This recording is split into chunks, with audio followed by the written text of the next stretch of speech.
Welcome everyone to the week 2 report of the year-long Spaceholder Training 2026. We've had yesterday our third session, but it's been 2 weeks we've been together.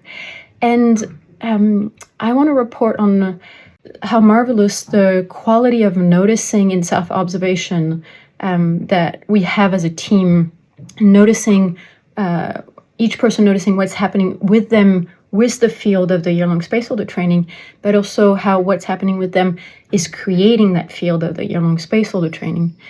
And one thing that we noticed together, but that I've noticed in Expand the Box training or labs, even Rage Club, is that the moment when people come together in a field of commitment or field of integrity or field of responsibility higher than what their box can usually source or is okay with, the first immediate response that is unconscious is the box gets activated. And the box tries to figure out, how can I survive this environment that requires more of integrity or more responsibility or more love or more commitment.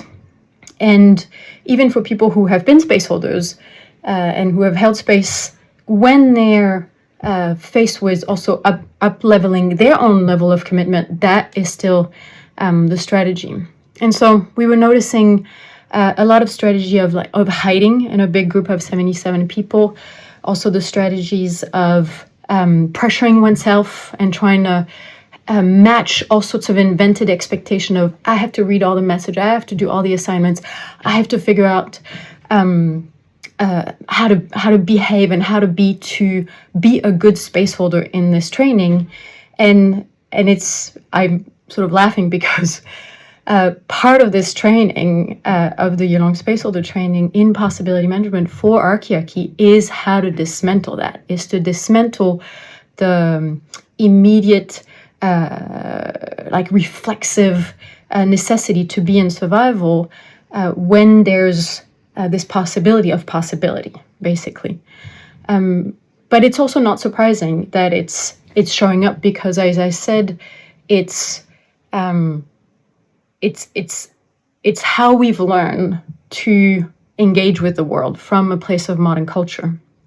And so part of the year-long Spaceholder Training is, how are we building a certain matrix to notice, but also to choose differently, that when in the future we are faced with more, let's say, with a possibility of growth, with a possibility of a challenge, with the possibility of learning something new, that each spaceholder has this structure to notice, oh, I notice how my box wants to fulfill expectation, or go into the swamp, or blame somebody else for why it's not working for me, and choose something else. And the choose something else is entering aliveness, entering having my own authority, that I'm deciding, hey, what do I want to create here? Like, I'm a cell in this organism, which is what also people have noticed, is that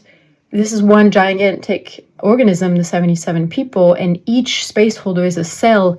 And right now, a lot of the cells don't know what organ they're supposed to be functioning for. So what's their specialty? What's their unique sensitivity in their being, which is also part of the learning of the year-long Spaceholder Training. So here we are. We're facing into the reality of how human beings face challenge and transformation and initiation, and we're noticing what is happening in us, so that it's something that we can hold space for.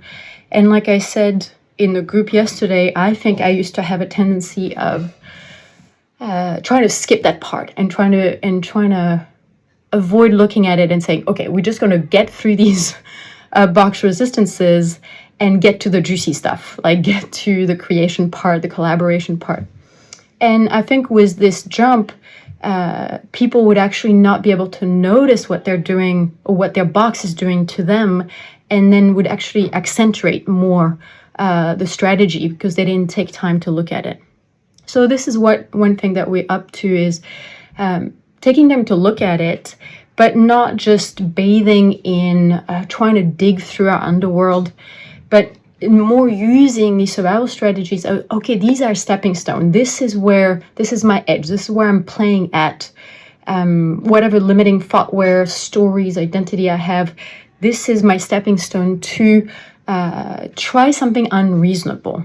And that's a lot where people wanted to go yesterday, is sensing this rigidity and this kind of this freeze of the survival strategy.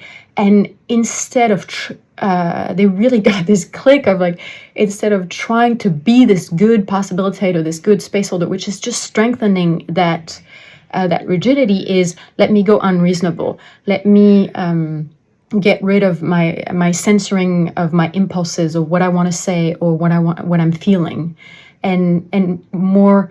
It's about playing around and moving into unreasonability, and also calling each other out to play.